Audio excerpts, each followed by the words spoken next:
Luke chapter 23. Then the whole assembly rose and led him off to Pilate. And they began to accuse him, saying, "We have found this man subverting our nation. He opposes payment of taxes to Caesar and claims to be Messiah, a king." So Pilate asked Jesus, "Are you the king of the Jews?" "You have said so," Jesus replied. Then Pilate announced to the chief priests and the crowd, "I find no basis for a charge against this man." But they insisted, "He stirs up the people all over Judea by his teaching. He started in Galilee and has come all the way here." On hearing this, Pilate asked if the man was a Galilean. And when he learned that Jesus was under Herod's jurisdiction, he sent him to Herod, who was also in Jerusalem at that time. When Herod saw Jesus, he was greatly pleased, because for a long time he had been wanting to see him. From what he had heard about him, he hoped to see him perform a sign of some sort. He plied him with many questions, but Jesus gave him no answer.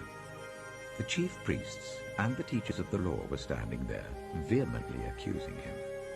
Then Herod and his soldiers ridiculed and mocked him. Dressing him in an elegant robe, they sent him back to Pilate. That day, Herod and Pilate became friends. Before this, they had been enemies. Pilate called together the chief priests, the rulers, and the people, and said to them, "You brought me this man as one who was inciting the people to rebellion. I have examined him in your presence and have found no basis for your charges against him. Neither has Herod, for he sent him back to us. As you can see, he has done nothing to deserve death. Therefore, I will punish him and then release him." But the whole crowd shouted, "Away with this man! Release Barabbas to us!" And Barabbas had been thrown into prison for an insurrection in the city and for murder. Wanting to release Jesus, Pilate appealed to them again, but they kept shouting, "Crucify him! Crucify him!" For the third time he spoke to them. "Why? What crime has this man committed? I have found in him no grounds for the death penalty. Therefore I will have him punished and then release him." But with loud shouts they insistently demanded that he be crucified, and their shouts prevailed. So Pilate decided to grant their demand. He released the man who had been thrown into prison for insurrection and murder, the one they asked for, and surrendered Jesus to their will. As the soldiers led him away, they seized Simon from Cyrene, who was on his way in from the country, and put the cross on him and made him carry it behind Jesus. A large number of people followed him, including women who mourned and wailed for him. Jesus turned and said to them, "Daughters of Jerusalem, do not weep for me. Weep for yourselves and for your children. For the time will come when you will say, 'Blessed are the childless women, the wombs that never bore and the breasts that never nursed.' Then they will say to the mountains, 'Fall on us,' and to the hills, 'Cover us.'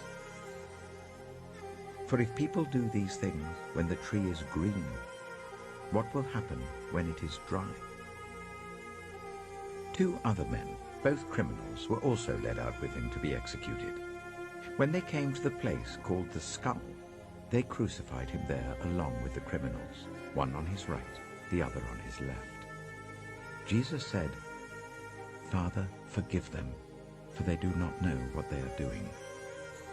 And they divided up his clothes by casting lots. The people stood watching, and the rulers even sneered at him. They said, "He saved others, let him save himself if he's God's Messiah, the chosen one." The soldiers also came up and mocked him. They offered him wine vinegar and said, "If you are the king of the Jews, save yourself." There was a written notice above him which read, "This is the King of the Jews." One of the criminals who hung there hurled insults at him. "Aren't you the Messiah? Save yourself and us." But the other criminal rebuked him. "Don't you fear God," he said, "since you are under the same sentence? We are punished justly, for we are getting what our deeds deserve, but this man has done nothing wrong." Then he said, "Jesus, remember me when you come into your kingdom." Jesus answered him, "Truly I tell you, today you will be with me in paradise." It was now about noon, and darkness came over the whole land until 3 in the afternoon, for the sun stopped shining, and the curtain of the temple was torn in two. Jesus called out with a loud voice, "Father, into your hands I commit my spirit." When he had said this, he breathed his last. The centurion, seeing what had happened, praised God and said, "Surely this was a righteous man."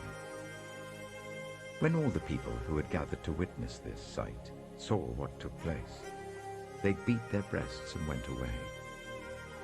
But all those who knew him, including the women who had followed him from Galilee, stood at a distance watching these things. Now there was a man named Joseph, a member of the council, a good and upright man, who had not consented to their decision and action. He came from the Judean town of Arimathea, and he himself was waiting for the kingdom of God. Going to Pilate, he asked for Jesus' body. Then he took it down, wrapped it in linen cloth, and placed it in a tomb cut in the rock, one in which no one had yet been laid. It was Preparation Day, and the Sabbath was about to begin. The women who had come with Jesus from Galilee followed Joseph and saw the tomb and how his body was laid in it. Then they went home and prepared spices and perfumes. But they rested on the Sabbath in obedience to the commandment.